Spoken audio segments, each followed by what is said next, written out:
بینەرانی خۆشەویستی کورسان و سڵاوتان لێبێ بە خۆشحاڵیەوە لەگەڵ هاوکارانم پانۆرامای ئەم شەوتان پێشکەشەکەین. داواکارین لە خوای گەورە تاهاتوو عیبادەتی هەموو لایەکتان قبوڵ بوو بێت و جەژنیش لە هەموو لایەک پیرۆز بێت. هەموو لایەک لە جەژن و خۆشی و شادیا بن و بتوانرێت کە ئەم جەژنە بێتە مای تەبایی و کۆتایی هێنان بە قەیرانەکان. هەڵبەتە ڕۆژ بە ڕۆژ کۆمەڵی قەیرانی شاراوە لە هەرێمی کوردستان هەیە بە جۆرێکە کارگەیشتۆتە ئەوەی ناومێدی و ڕەشببینیەکی زۆر لە ناو خەڵکی هەرێمی کوردستان دروست بێت. ئەم جەژنە بە جۆرێکە کە نیگەرانی لای هاوڵاتیان و لای ژیان و گوزەرانیان هەیە و دڵنیانین لە ئایندەی خۆیان و ماڵ و مناڵیان. یەکێتی پارتی تۆمەتبار دەکات بەوەی کە ئابلوقی خستۆتە سەر شاری سلێمانی بە شێوازی جۆرا و جۆر بەوەی سیاسەتەکانەوە وای لێ هاتووە کە متمانە تەنانەت بە دام و دەستگاکانیش نەماوە. ململانەی نێوان یەکێتی و پارتی تەنها لەسەر هەرێمی کوردستان و لەسەر سزادانی سلێمانی و ناوچەکانی ترە یاخۆت کەرکووکیشی گرتوتەوە. دۆخی چەقبەستوی عراق لە دوای جەژن بەرەوکوێ هەنگاو دەنێت. هەموو ئەوانە ئەم شەو لە پانۆرامادا گفتوگۆی لەبارەوەکەین بە میوانداری بەڕێز حەسیب عەبدوڵڵا ئەندامی سەرکردایەتی یەکێتی نیشتیمانی کوردستان. ماوەسا بەخێر بێ. زۆر سوپاس. سوپاس دەژنیش پیرۆز بێ. سوپاس لە ئێوەش پیرۆز بێ. زۆر سوپاس بۆ بەڕێستان. مامۆستا سەرەتا لەوە دەست پێ بکەین یەکێتی بە ئاشکرا ئێستا باز لەوە کە ستۆپێکی یان نقطەیەکی بۆ پارتی داناوە و ئەوە ڕوون بۆتەوە کە گەماروی سلێمانی دراوە لە هەموو لایەکەوە. ئەمە بۆ لە چیەوە گەیشتەوە؟ بەڵێ سەرەتا ئەم کاتتان باش، ئەم کاتی سەرجەم بینەرانی کەناڵی کورسات باش. لەخوا پاڕێمەوە ئەم جەژنە لە هەموو لایەک مبارەک بکە و ئەم جەژنە ببێتە مایی خێر و خۆشی بۆ کۆمەڵانی خەڵکی کوردستان. دیارە پرسیارەکەی بەڕێستان زۆر هەڵەگرێت. ڕەوشی هەرێمی کوردستان ئەم ڕەوشەی کە ئەمڕۆ پیاەتی ئەپەڕێ زادەی ململانیە و ناکۆچی و خۆسەپاندنی لایەنێکی سیاسیە لە هەرێمی کوردستان. ئەوەی کە ئەیبینین یاخود هەموو چاوەکان لەسەر هەرێمی کوردستانە ئەبینین کە هەرێمی کوردستان یاخود لایەنێکی سیاسی لە ناو هەرێمی کوردستان کە باڵادەستە و هەموو سێکتەرە ئەساسیەکانی ئەو هەرێمەی بەدەستەوەیە وەکو سەرۆکی هەرێمی کوردستانی لایە، سەرۆکی حکومەتی لایە، کۆمەڵی وەزارەتی سیادی لایە. غرور و تعنوتی ئەم لایەنە سیاسی وای کردووە لە ڕابردوو وا فێر بووە هەموو لایەنەکان ئەبێ دوای قسەی ئەو بکەون و ئەبێ قسەی ئەوان بێ. ئەمڕۆ یاخود ئەم قۆناغی ئێستا جیاوازە لە قۆناغی ڕابردوو، ئەمڕۆ جیاوازە لە چەند ساڵی ڕابردوو. ئەمڕۆ یەکێتی نیشتیمانی کوردستان بە هێز و قووەت و نوێبوونەوە هاتوۆتەوە ساحەکەەوە هاتوۆتەوە مەیدان و خۆی بە خەمخۆری کۆمەڵانی خەڵکی کوردستان بەگشتی ئەزانێ و خۆی بە خزمەتکاری خەڵک ئەزانێ. دیارە لێرەوە ناکۆچیەکان سەری هەڵداوە لە نێوان یەکێتی نیشتیمانی کوردستان و پارتی ئەیەوێت قسەی خۆی بێ، ئەیەوێت ئەو خۆسەپاندنە، ئەو خۆ بەزلزانە، ئەو ئینادی و کە لە ڕقیەی کە هەی بۆ لە ڕابردوو ئەیوێ هەتا سەربیبان نازانێت ئەمە کارێکی زۆر خراپە و ئاکامی زۆر خراپی لێکەوێتەوە. ئەمی کە ئەیبینین بەڵێ ئێستا دوو حاڵەت هەیە لە هەرێمی کوردستان. ئەوەی کە لە سلێمانی ئەیبینین لە هەولێرا نایبینین سزادانی سلێمانی یاخود ئابلوقەدانی سلێمانی بە شێوازێکی زۆر وازح و ئاشکرا زۆنی سەوز بە هەڵەبجە و بە گەرمیان. بەڵێ کە ئەڵێ سلێمانی مەبەستمان زۆنی سەوزا بە ئیدارەی گەرمیان و بە ئیدارەی هەڵەبجە و هەموو ئەم ناوچانە لە بەردەم ئابلوقەیەکی ئابووریە و لە بەردەم سزادانێکە کە بە پیلانی بۆ دانراوە و پیلانەکەش بۆ ئەوەیە لەو ناوچەیە خەڵکی ئەو ناوچەیە زیاتر تووڕە بکەن و خەڵکی ئەو ناوچەیە بێزار بکەن و بە نەتیجە یەکێتی نیشتیمانی کوردستان وەکو کەم تەرخام وەکو بێباک لەو ناوچەیە پیشانی خەڵک بدەن. بەڵام ئەوە ڕاستیتیا یاخود تەنها مەسلەی خۆسەپانی پارتیە بەسەر ئەو ناوچە؟ بەدڵنیاییەوە ئەمە هیچ ڕاستیەکی تیانە. ئەمە من ئاماژەم بۆ کرد ئیناد و کە لە ڕقی و غروری سیاسی پارتی وای کردووە بە تایبەتی لەم بارودۆخەیە کە شکستی هێناوە لە پەیوەندیەکانی لەگەڵ بەغدا لە ڕێکەوتنە ژێربەژێرەکانی لەگەڵ بەغدا هەمووی بە شکست شکاوەتەوە بەسەریە هاتووە لێرە کارەکە بۆ سزادانی سلێمانی و زۆنی سەوز. ئەمە ڕەتفعلی ئەو کارانەیە کە پارتی تیا شکستی خواردووە ئەمڕۆ هاتووە ئەو قینەی کە لە دڵیایەتی بە زۆنی سەوز و بە سلێمانی دەڕێژێ و بە خەڵکەکەی دەڕێژێ. لە کۆبوونەوەی چەند ڕۆژی ڕابردووی بافڵ جەڵال تاڵەبانی هاوسەرۆکێکی نیشتیمانی کوردستان لەگەڵ نێردەی وڵاتان باس لە پرسی غاز کراوە بە دیاریکراوی کە لە جملەیەکا دەڵێ کە ڕێگە نادەین مەگەر بەسەر لاشیم نابێت بۆ ڕێەکە تێپەڕێ ئەمە مەبەستی دەستکەوتی یەکێتی یاخود بۆ دەستکەوتی عامە بۆ خەڵکە ئەمە ئەگەر ملاحەزەی سوسیال میدیات کردبێت و کۆمنتەکان بخوێنیتەوە خەڵک چەندە متعاتفە لەگەڵ ئەم ڕستەیە کە بەڕێز بافڵ تاڵبانی هاوسەرۆکی یەکێتی ئەڵێ مەگە بەسەر لاشەی منە بۆڕی غاز هەناردەی دەرەوە بکرێ ئیلا بە مەرجەکانیش دیارە بێ لە خزمەت کۆمەڵانی خەڵکی کوردستان بێ دیارەمە بۆ بەرژەوەندی کۆمەڵانی خەڵکی کوردستانێتی و بەڕێز کاک بافڵ ئەمەی نەشاردوێتەوە لەو کۆبوونەوە ئەتوانم بڵێم گرنگەدا لە بەرچاوی نێردەی هەموو وڵاتان و قونسڵەکان باسی دۆسەی نەوت و غاز کراوە دیارە ئێمە کەس نییە زانیاری نەبێ و نەزانێت ئەو لایەنە سیاسیە کە پارتی دیموکراتی کوردستانە بە ناوی ئابووری سربەخۆوە و بە ناوی ناردنی و فرۆشتنی نەوت بەسەر بەخۆیی چکارە ساتێکی بەسەر ئەم میلەتەیە هێناوە چ نەهامەتیەک و ماڵوێرانەیەکی بەسەر ئەم میلەتە هێناوە چ جای ئەوەی کە خەڵکی برسی کردووە خەڵکی تووشی نەبوونی موچە و نەبوونی خزمەتگوزاری و خەڵکی لە ژیانێکی زۆر ئەتوانم بڵێم سەختدا هێشتوتەوە و بارودۆخێکی ئابووری ناسەقامگیر لە هەرێمی کوردستانە و بە دیوێکی تریشە فرۆشتنی ئەم نەوتە دەبوو نعمەت بێ بۆ کۆمەڵانی خەڵکی کوردستان بووە بە نێقمەتێک ئەوەتانێ ڕۆژانە لەشکر کێشی تورکیا واهێنانی سوپای دوژمنان بۆ سەر هەرێمی کوردستان و لێدانی گوندنشینان و گوندنەکان ئەمە هەمووی بە پارە و داهاتی ئەو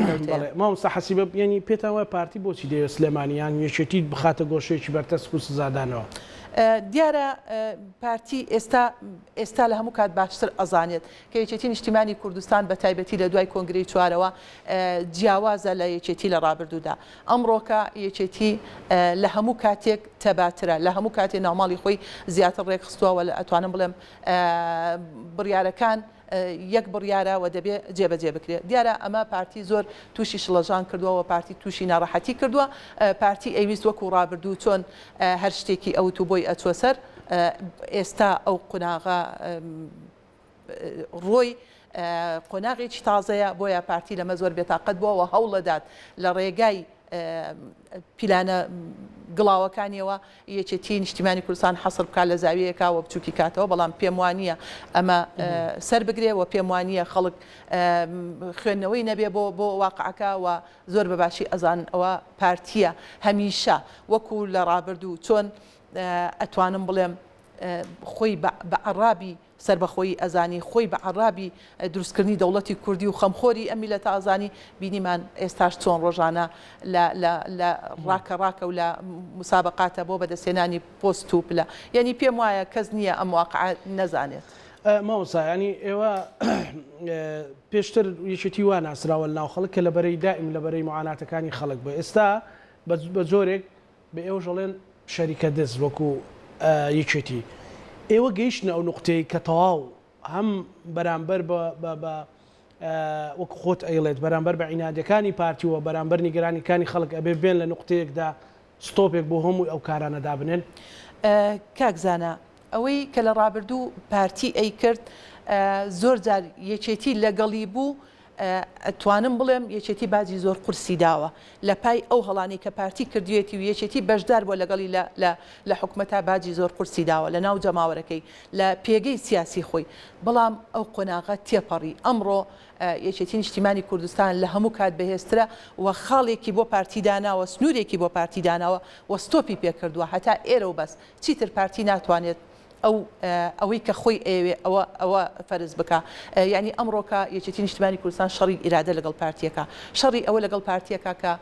ئەو ستۆپی بۆدانە پارتیش ئەمەی پێ قبوڵ نییە پارتی لە ڕابردوو هیچ هێزێکی کوردستانی یاخود هیچ لایەنێکی سیاسی ئەم سنوورەی بۆ پارتی دانەناوە بەڵام دیارە یەکێتی نیشتیمانی کوردستان جیاوازە لە هەموو لایەنە سیاسیەکانی یەکێتی نیشتیمانی کوردستان هێزی جەماوەرە یەکێتی نیشتیمانی کوردستان پاڵپشت بە جەماوەرەکەی و هەمیشە لە ناو جەماوەرە هەڵقوڵاوی ناو جەماوەرە و حزبی جەماوەرە بۆیە ئەم بڕیارەی داوە ئەگەر ملاحەزەت کرد بێ دووبارەیەکەمەوە هەموو کۆمەڵانی خەڵک من باسی ئەوانە ناکەم کە مستەفیدن واکە لە ژێر دەسەڵاتی پارتین ئەوی تر هەمووی پێی خۆشە بۆ ئەم هەنگاوە و هەموو پاڵپشتی لە بڕیارەکەی کاک باقوڵەکە کە غازیش بە هیچ شێوەیەک ڕێگە نەدەین بە دەردی نەوتی هەرێم بڕوات ئەو شکانی ئیرادێ یاخود ئەو شەڕی ئیرادێ مامۆستا حەسیبەکەی چێتی لەگەڵ پارتیایکە لە پێناو خۆیەتی وەکو حەزب یان چەند مەسەلە سەرکردایەتەکەی مەکتەب سیاسەکەی یان لە پێناو چیە بەڕاستی بە دڵنیایەوە لە پێناو کۆمەڵانی خەڵکە بە دڵنیاییەوە لە پێناو خەڵکی سادە و فەقیر و هەژار و موچەخۆر و فەرمانبەر و ئەو خەڵکی کە لەم کوردستانە هەیە کە چەندین ساڵە دەست خراوەتە بیناقاقایان برسی ئەکرێن ئازار ئەدرێن ئەشکەنجە ئەدرێن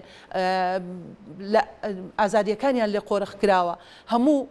خۆشی ژیانیان لێ قۆرخ کراوە یەکێتی نیشتیمانی کوردستان خۆی بە خاوەنی ئەو خەڵکازانێ خۆی بە خەمخۆری ئەم میلەت تازانێ بۆیە ئەمڕۆکە هاتووە ئەم شەڕاکە شەڕی ئیراداکە وەستۆ بە پارتیەکە نەخێر بە دڵنیایەوە لە پێناوی خۆی نییە لە پێناوی کۆمەڵانی خەڵکی کوردستان و بە ناوچە جێناکۆکەکانیشەوە ترسێکێکێکی مەسەلەن لە ڕابردوودا مەسەلەن چێتە ژێر هەیمەنەی بڕیارەکانی پارتی یان ململانەکانی لەگەڵ پارتی بە زۆرێک کە خاو بێتەوە کە بچێتەوە بەرژەوەندی پارتی خەڵک ترسێکی هەیە مەسەلەن لە سوۆشیال میدیا لە ناوشەقامە ئەوە ئەبیندرێ ئەوە قسەی بەڕێستان لەسەرەوە دیارە خەڵک ئەو ترسەی هەیە لە ڕابردوو ئەمەمان بینیوە لە ڕابردوو یەکێتی نیشتیمانی کوردستان بۆ ئەوەی ناوماڵی کورد پەرتەوازە نەبێ بۆ ئەوەی چۆنەڵێ ئەو هەموو خەبات و قوربانیی کراوە بە هەدەر نەچێ زۆر جار لەگەڵ پارتی دیموکراتی کوردستان نزیک بووە لە پێناو بەرژەوەندی میلەتەکەمان بەڵام من خەڵکی کوردستان دڵنیاکەمەوە خەڵکی ئەم هەرێمە دڵنیاکەمەوە کە ئەوە ئەو قۆناغێک بوو تێپەڕی ئەمڕۆ بە هیچ شێوەیەک یەکێتی نیشتیمانی کوردستان کە لە هەموو کات یەکگرتووترە قیادەی یەکێتی نیشتیمانی کوردستان و ئەنجومەنی سەرکردایەتەکەی و باڵانی مەکتەبی سیاسی یەک قەراریان هەیە یەک بڕیاریان هەیە ئەویش ناکرێت چیتر ئێمە ملکەت بین یاخود ڕێگا بدەین پارتی قەرار و بڕیارەکانی خۆی بسەپێنێ زۆرتر نیگەرانن بە تایبەتی لە هەرێمی کوردستان پێش بچین لە هەنگاوەکانی پارتی لە چیان نیگەرانن زیاتر ئەی چۆن نیگەران نابین فەرموو سیر کە سبەینێ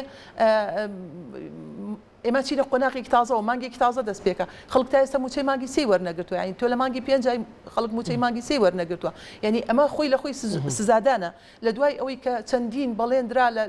لە 25 مانگەوە لە 25 هەموو مانگێکە و لە 30 ڕۆژدارێ موچەکان وەکو خۆی دابش بکرێ دیسانەوە ئەو بڕیارەیان شکاند و ئەو بەڵێن و پەیمانیان شکان و ئەوەتانێ دوو مانگە خەڵک موچەی وەرنەگرتووە ئەوتانێ جەژنە خەڵک موچەی وەرنەگرتووە بە گیرفانی بەتاڵەوە جەژنەکات بەدەر لە مۆزوعی موچەکە ئەمە مۆزوعێکی بەلای ئێمەوە زۆر گرنگە چکەمە قوتی و ژیانی خەڵکی لەسەرا خەڵکە گەر موچەی نەبێ چۆن ئەژێ ڕەنگە بیر لە شتی تر بکاتەوە بەدەر لە هەموو ئەمانە ئەگەر سەیری خزمەتگوزاری و ڕێگاوبان و پرۆژەکان بکەین ئەبین لە زۆنی زرد بەردەوامە پرۆژەکان بەردەوامە خزمەتگوزاری بە شێوەیەکی جیاواز لە سنووری سەوز پەیوەندی بە داهاتی ئەوەوە نییە یاخود پەیوەندی بە بڕیاری سەرۆکی حکوومەتەوە نا بەدڵنیامان هەمووی بە سیاسی کراوە هەمووی پەیوەندی بە سەرۆکی حکوومەتەوەیە ئەو بڕیارەیە کە بڕیاریان داوە سزای سلێمانی بدەن سزای زۆنی سەوز بدەن لە نەناردنی پارە لە تەرخان نەکردنی بودجە و میزانیە بۆ پرۆژەکان و بەشێک لە پرۆژەکانمان بە نیوەچڵی ماوەتەوە تاو نەکراوە تا ئێستا نەیانتوانیوە یاخود مەبەستیان نیە نەک نەیانتوانیوە ئەگەر نا پارە زۆرە بۆ لە زۆنی زەرد پارە هەیە بۆ لە زۆنی زەرد پرۆژەکان بەردەوامە بۆ لە زۆنی زەرد خزمەتگوزاری هەیە لە زۆنی سەوز بەم شێوەیە دیارە نیەتەکە نیەتێکی بۆچی لەماوەی ڕابردوو ئەو قبول کراوە مامۆستا ڕەنگە پرسیارێکە بێ لای خەڵکی کوردستان یعنی یەکێتی بۆ قبول کردووە کێشە ناخۆیەکان بۆ یاخود بەهۆی گرفتەکانی چەند ساڵی ڕابردوو یعنی هۆکار چی بووە دیارە یەکێتی نیشتیمانی کوردستان لە دوایەوەی کە هەوڵیدا لامەرکزیەت بچەسپێنێەوە کار لەسەر لامەرکزیەت کە پارتی دیموکراتی کوردستان هاتووە بە بەرنامە لە زۆنی سەوزکاری کردووە بۆ لێدانی ئابووری لە زۆنی سەوز لە خاڵە گومرگیەکان بە بەرنامە کاری کردووە داهات کەم ببێتەوە لە شارەوانیەکان کاری کردووە داهات کەم ببێتەوە لە هەموو ئەو وەزارەتانی کە داهات دێنن هەموو ئەو فەرمانگانەی کە داهات دێنن بۆ سنووری سەوز لە سنووری سەوزدان بە بەرنامەکاری لەسەر کردووە بە پیلان من تەنها ناڵێم بە بەرنامە چکەمە پیلانە بە پیلان کاری لەسەرەوە کردووە کە ئەم داهاتە کەم ببێتەوە بۆ یەکێتی نیشتیمانی کوردستان لەم زۆنە نەتوانێت موچە بدات و عیبدار ببێ و ئەوەی کە هەوڵی بۆی داوە ئەوە ئەبینین بەواقع کردوێتی و ئەو پارەی کە لە زۆنی زەردا هەیە لە زۆنی سەوزانیا یاخود ئەتوانم بڵێم بانقەکانی زۆنی سەوز بە تەواوەتی ڕۆژنامە من زانیاریم هەیە کە پارە لە بانقەکانی هەولێر هەندێک جار پارە هەیە بەڵام ئەو خاننشینانی کە لەسەر ئەوە سن تەنها خاننشینی شتین بەدڵنیایەوە نەخێر ئەم خاننشینانی کە لە زۆنی سەوزایە تەنها خاننشینی یەکێتی نیە خاننشینی گوڵانی تایە خاننشینی لایەنە سیاسەکانی تری تایە خاننشینی پارتی خۆی تایە یعنی ئەمە بەلایەوە گرنگ نییە ئەو بەلایەوە ئیدارەکە و بەلایەوە گرینگە یەکێتی نیشتمانی کوردستان چۆنەڵێ ئابلوقەکەی لەسەر تون بکاوە بتوانێت لەکەداری بکات. ئەم دۆخە تا کوێ سەردەکێشێ ینی یەکێتی بەرامبەر ئەو هەمووانی کە ئێستا باسی دەکەن لە مێدیادا لە ڕاگەنێت لە ئاستی هەرە باڵاکە سەرۆکی حەزبەکەتانە باسیەکە مەسەلەن بەرەو کوێ سەردەکێشێ من پێم وانە ئەم یاریە بۆ پارتی دموکراتی کوردستان بچێتە سەر پارتی یاریەکی زۆر ناشەرعیە یاریەکی زۆر نایاساییە مەبەست لێی خزمەتکردن نیە مەبەست لێی سزادانی خەڵکە پێم وانە ئەم یاریە زۆر درێژە بچێشێ دیارە هەرێمی کوردستان ئەم بارودۆخی کە لە هەرێمی کوردستان دروست بووە پەیوەندی بە حکوومەتی عێراقی فیدراڵەوە هەیە پەیوەندی بە بارودۆخی بەغدا و عێراقەوە هەیە ئێمە پێمان وایە لە دوای جەژن قۆناغێکی تر دەست پێ ئەکا بۆ چارەسەرکردنی کێشەکان و ئەو بەستوی کە لە بەغدا دروست بووە ڕنگدانەوەی هەیە لە هەرێمی کوردستانش بەڵام ئێمە بەدڵنیایە ئێوە پێتان وایە پارتی تەنها بەرامبەر بە یەکێتی یاخود نیگەرانی و سەرنجی گەوری ئێوە لە پارتی لە هەرێمی کوردستان لە چی ینی پارتیەڵە من ئیدارەیەکی متەکامیلی خۆممداوە و حکوومەتێکی باش و سنوورەکان مەسەلەن پارێزرا و خەڵک پارێزرا و ئازادی ڕادەربڕین مەسەلەن ئەمانەمووی پارێزراوە بۆ ئێوە کەم و کورتەکانی خۆتان ئەکەن بەگلەی لە پارتی ئەی ئەوانەش هەموو ڕاستینی مەسەل لەو خزمەتی خۆی کردووە ئەو سنوورەکان پارێزراوە بەڵێ پارتی دموکراتی کوردستان بەدڵنیایەوە خزمەتی خۆی کردووە خزمەتی خۆی وەکو حزب وەکو سەرکردایەتی حزبەکەی وەکو کادر و ئەندامانی حزبەکەی ئەگەرنا وەکو خەڵک نەخێر خزمەتی خەڵکی نەکردووە لە چۆ ئازادی ڕادەربڕین هەیە ئەگەر خەڵک لەسەر نووسینی یەک کۆمنتێک بگیرێ و بخرێتە زیندانەوە ئەمە لە چۆ هەیە لە کوێی دنیا هەبوو خەڵک داوای مافی خۆی بکە مامۆستایان هاتنە سەر شەقام داوای مافی خۆیان بکەن گیران و خرانە ژوورە و ساڵ زیاتر زیندانی کران دوایش لە فشار و لە بەر بارودۆخێکی تایبەت ئازاد کران یاخود ڕێگەیان پێدرا کە سوکاریان ببینین بە هیچ شێوەیەک ئازادی ڕادەربڕین لەو سنوورەدا نییە و بە هیچ شێوەیەک ژیانی خەڵک متەکامل نییە خەڵک ترسێکی لەلا دروست بووە لەبەرەوەی سیرکە ئەمن و ئەمان کامەیە ئەوەی کە ئەو باسیەکە ئاسایشی بۆ خەڵک دابین کردووە ئەی ئەم تەراتێنەی سوپای تورکیای داگیرکەرێکە ئەمە مەترسی نیە لەسەر ئەو زۆنە ئەمە مەترسی نیە لەسەر هاوڵاتیانی ئەو هەرێمە ئەگەر سەیری گوندنیشینەکان بکەی ینی پێم وابێ گوند ئارامترین شوێنە بۆ خەڵک کە ژیان و کار و کەسابەت و کشتتوکاڵی خۆی تیابکە لە نیوەشەوە و لە بەرەبەیانە فڕۆکەکان دێنە سەریان و بردومانیانەکەن و خەڵک شەید و بریندارە بێ خەڵک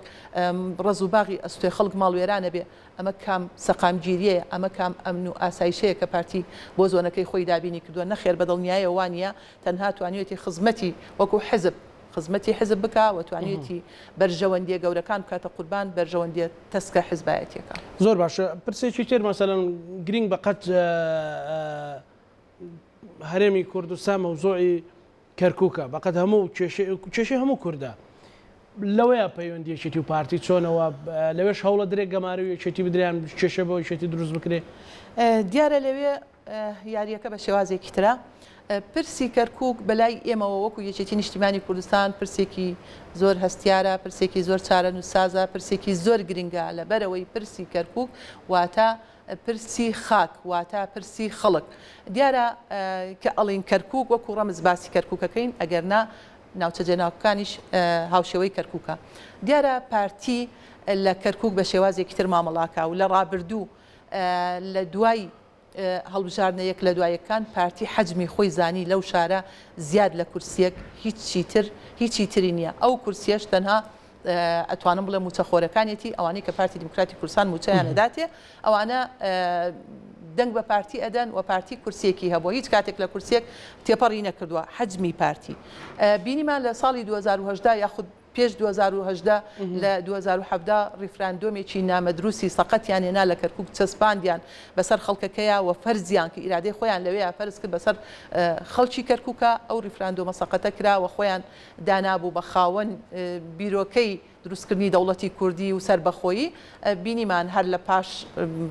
شکستێنان لە پاش شکستی ڕیفراندۆم کەوتنە ڕێگای بەغدایان گرت و ڕۆشتن مفاوەزاتکەن بۆ لە کەرکووک داگیر کراوە. بەڵێ با قسەکەم تەواوکەم. دیارەوەی پارتی دیموکراتی کوردستان کردی لە کەرکووک بۆ دەرهێنانی کەرکووک بوو لە بن دەسەڵاتی کورد بەگشتی و اینجا لە بن دەسەڵاتی یەکێتی نیشتیمانی کوردستان بە تایبەتی لەبەرەوەی واقعی ئەو شارەوایە خەڵکەکە یەکێتیە بەبێ ئەوەی تۆ ڕێکی بخەی تەسقیفی بکەی خەڵکەکە خۆی ئینتیمای بۆ یەکێتی نیشتیمانی کوردستان هەیە پارتی ئەمەی پێ قبوڵ نەبوو کە ئەو ڕیفراندۆمەی هێنا و ئەو بەردەگەورەیی هێنا لەوێ بیهاوێژێ بینیمان نەتیجەکەی چی بوو کە چەندە مەسلەی کورد پاشەکشەی کرد و ئیدارەی شاری کەرکووک لە دەست کورد دەرچوو کەوتە دەست عەرەب کە لە ناو عەرەبیشە ئەتوانم بڵێم کەسایەتی زۆر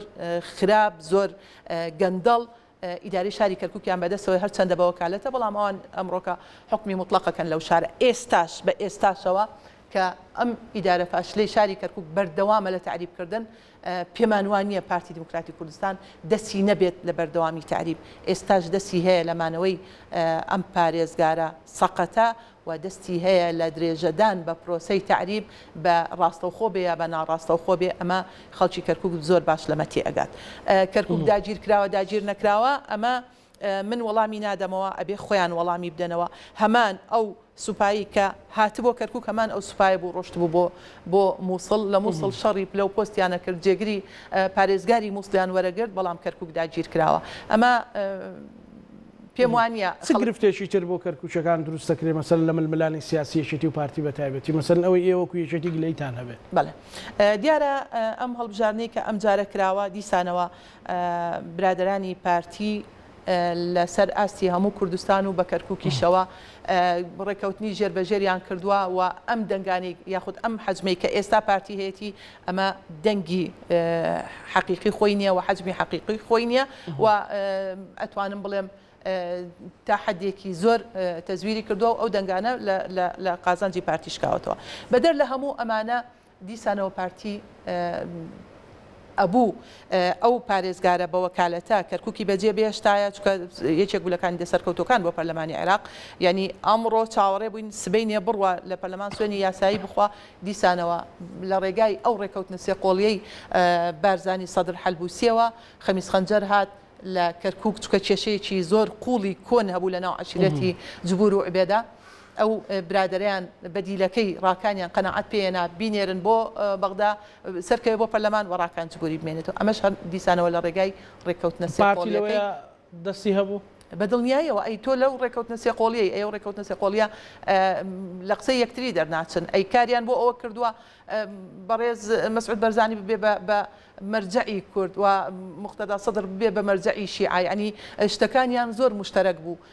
ئەوانەی کە کردبیان خاڵەکانیان خاڵی هاوبەشیان هەبوو بەڵام هیچ کام لەم خاڵانە لە بەرنامەی ڕابردوو شاباسمان کردو هیچ کام لەم خاڵانە لە بەرژەوەندی میلەتەکەمان نەبووە لە بەرژەوەندی کۆمەڵانی خەڵک نەبووە ئەمانیان کرد لە ڕێگای ئەمەوە توانیان بێنەوە دیسان جارێکی تر قەناعەت بە پارێزگاری کەرکووک بە وەکالەت بێنن لە شوێن خۆی بمێنێتەوە و بەردەوام بێ بە پرۆسەی تعریب پارێزگارانی ئێوە گلەیلیەکەن کە نووسراوەکە بۆ تعریب بۆ کۆمەڵێک یاسانکاریەکە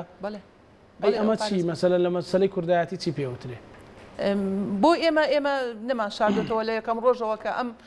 شخصا بووە بە پارێزگاری کەرکووک بە وەکالەت و دەستی بۆ جونگەکان بردووە و دەستی بۆ فەرمانگەکان بردووە و ئەو فەرمانگانەی کە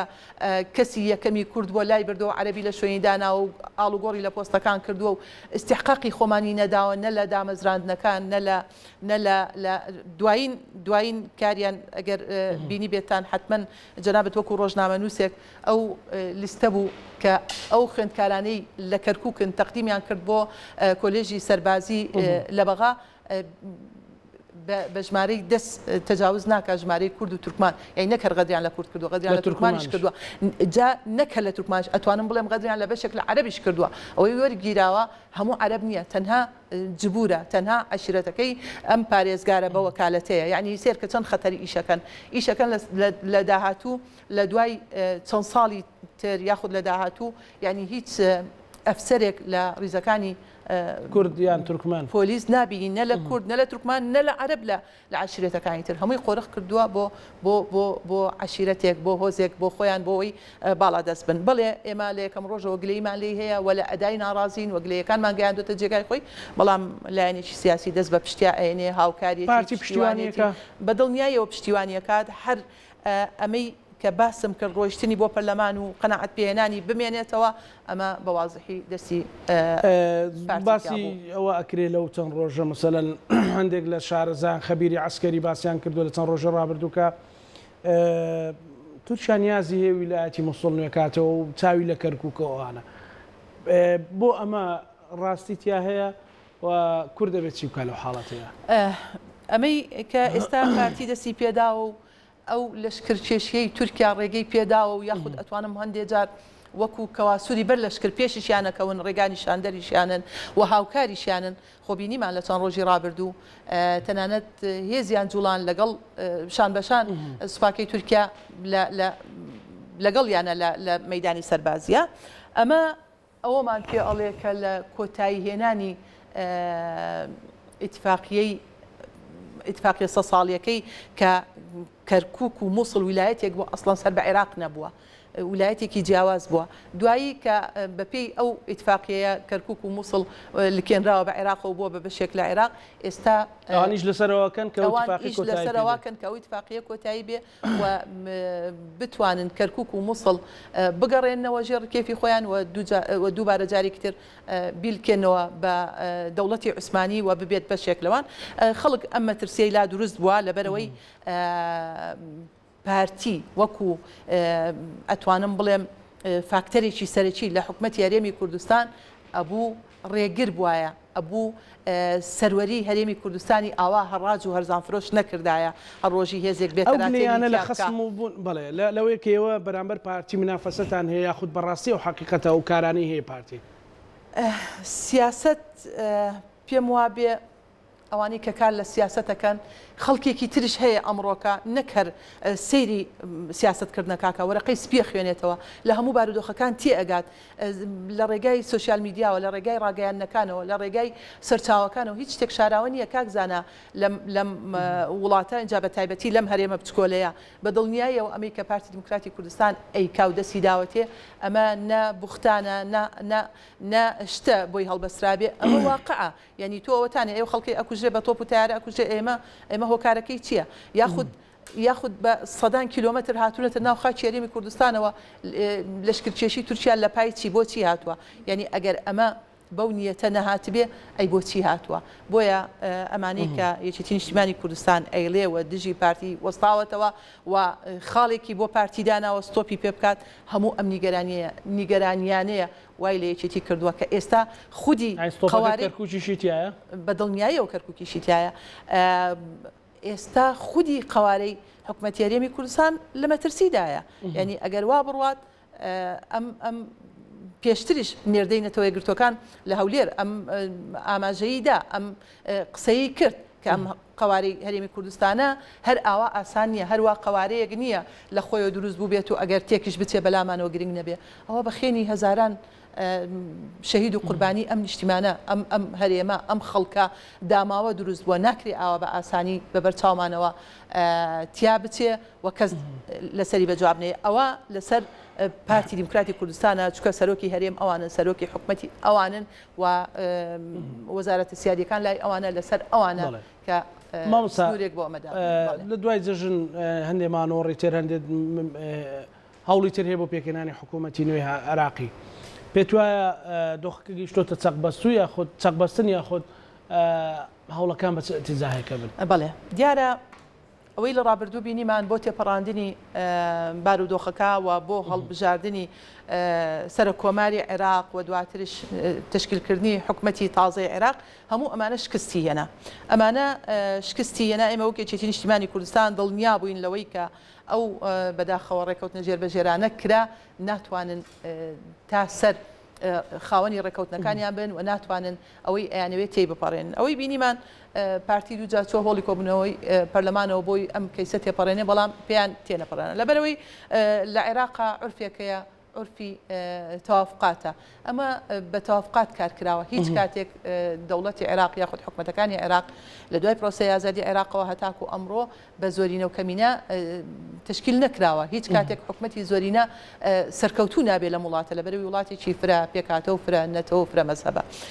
بەدڵنیایەوە لە دوای جەژنگەڕێکی نوێ دەست پێ ئەکات بۆ دەربازکردنی عێراق لەم بارودۆخە لەبەرەوەی عێراق ئێستا لە فەراغێکی دەستوریە لە فەراغێکی یاساییە و بارودۆخەکە ئەتوانم بڵێم هەموو جونگەکانی ئەو وڵاتەی نیمچە شەلەل کردووە بەدڵنیایەوە هەوڵەکان ئەدرێت لە دوای جەژن بۆ ئەوەی تا ئێستا کە ئێمە قساکەین لەسەر ئەم مەوزوعە چوارچێوەی هەماهەنگی لەگەڵ هاوپەیمانەکانی کارەکەن بۆ تێپەڕاندنی ئەم بارودۆخاوە ڕۆڵی یەکێتی چییە بێ کە تا ئێستا مثلەن ئێوە زۆر گلەی لە پارتیەکەن کە دابەشکاری لە ناو ماڵی کوردیا کردو یەکێتی ئەوە ناکات یا ئەوەی نەکردووە بەدڵنیایەوە یەکێتی نیشتیمانی کوردستان وەک هەمیشە خەمی ڕێکخستنی ناوماڵی کورد بووە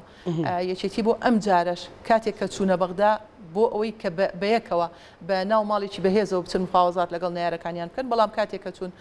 پارتی دەست پێشخەر بوو لەوەی کە ئەو پەیمانەی شکانە بوو یەکلایەنە چوو بۆ ناو ڕێکەوتنیی سێقۆڵیەوە کە بە زەڕەیەکش لە خزمەتی کوردستان و کۆمەڵانی خەڵکی کوردستانیە بۆیە یەکێتی نیشتیمانی کوردستان دیسانەوە لەوێشە تەحەفوزی هەبوو ئەوان نەکرد ناوماڵی کوردیان پەرت کرد فاکتەرێکی سەرەکی بوون بۆ پەرتکردنی ناوماڵی شیعە دیارە ئەمەش ڕنگدانەوەیکی زۆر خراپی ئەبێ لەوەشیانە یەکێتی نیشتیمانی کوردستان زۆر حەکیمانە مامەڵەی کرد و نەبوو بە فاکتەرێک بۆ پەرتەوازەکردنی ناوماڵی شیعە بۆیە ئێمە ئومێ دەکەین لە دوای جەژن ئەم بارودۆخە بتوانن تێپەڕێنن و بەڕێککەوتن جگە لە ڕێککەوتن بە هیچ ڕێگایەکی تر نابێ ئەگەرنا ئەو سامەزیسی قەزای علا بڕیارەدات لەوانەیە هەڵبژاردن دووبارە بکرێتەوە ئێمە لەوەیان نیگەرانین ئەم چەق بەستنەی حکومەتی عێراقی یاخود بارودۆخی عێراق بە شێوەیەکی عام کە ئالۆزە پەیوەندی ئەمە وای کردووە کە هەرێمش بەو شێوەیە بمێنێتەوە و پرسی کەرکووکش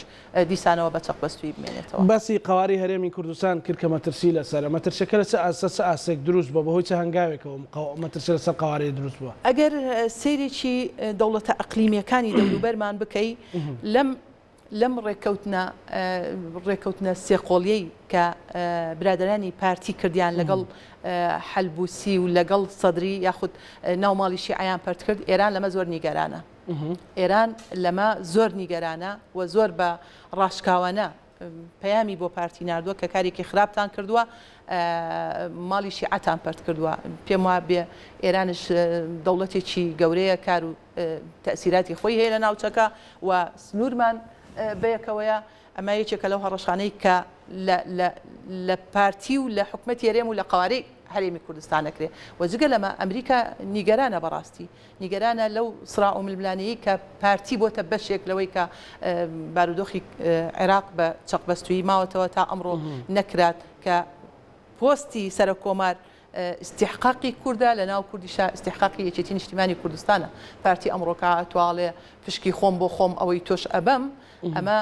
نیگەرانی دروست کردو ینی تۆ ئەو عورفە شکانوە ئەم عورفە ئەوە بە ئاسانی ناشکێت یا هەر کەسێک دەستی هەبێ لە شکانی ئەوە بە ئاسانی ناتوانێت یاری بە چارەنووسی 30 میلیۆن هاوڵ لەو حاڵەتە مەسەلەن ئەگەر بێت و پارتی بچێتە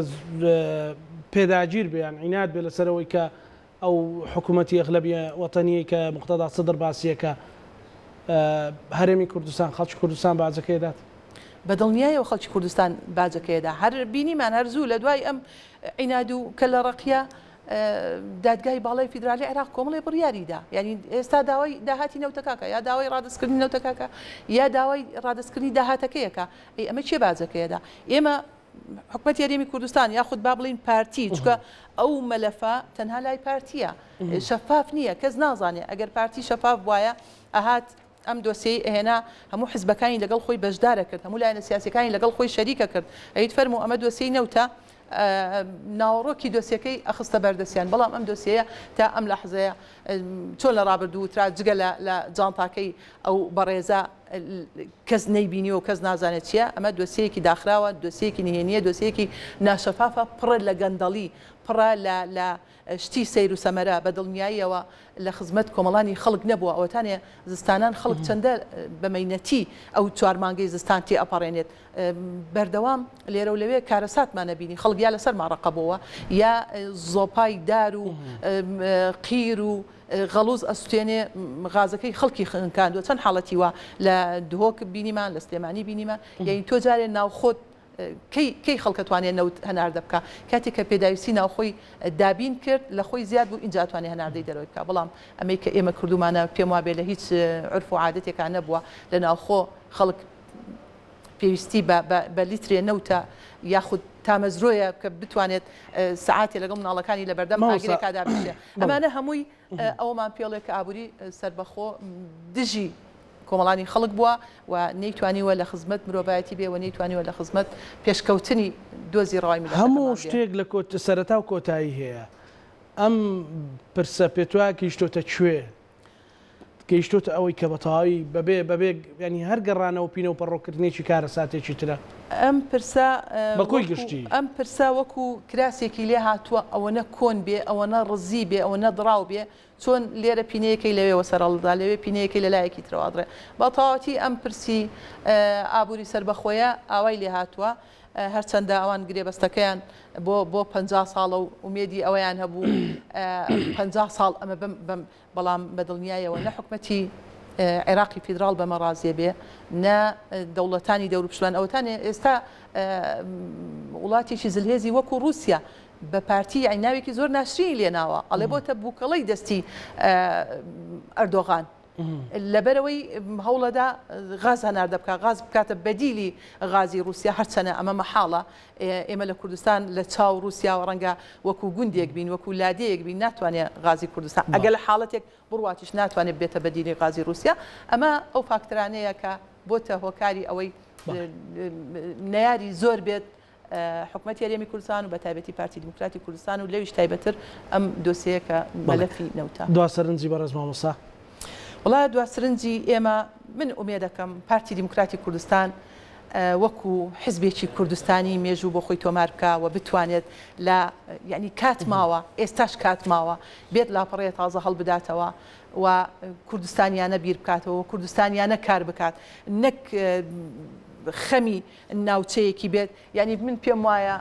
پارتی دیموکراتی کوردستان کە ڕۆڵی سەرەکی هەیە لە ناو حکومەتی هەرێمی کوردستان و باڵا دەستە لە هەرێمی کوردستان نەیتوانیەوە ڕۆڵی باوکێکی ڕاستەقی نەببینێ ڕۆڵی زڕباوکێکە بینێت بەشێکی فەرامۆش کردووە کە زۆنی سەوزە بێ بەشی کردووە و بەشێکشی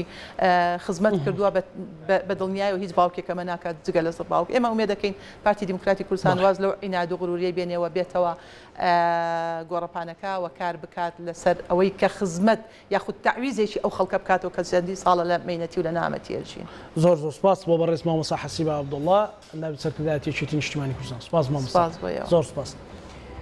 بینەرانی خۆشەویست دووارە جەژنتان پیرۆز بێ وڵایەکتان لە خۆشی و شادی دابن بە هیوایەوەی کە ڕۆژانێکی خۆش تێپەڕێت پانۆرامامان پێشکەشکردن هەموو لایەکتان ئەمانەتی خوای گەورە بن خواتان لەگەڵ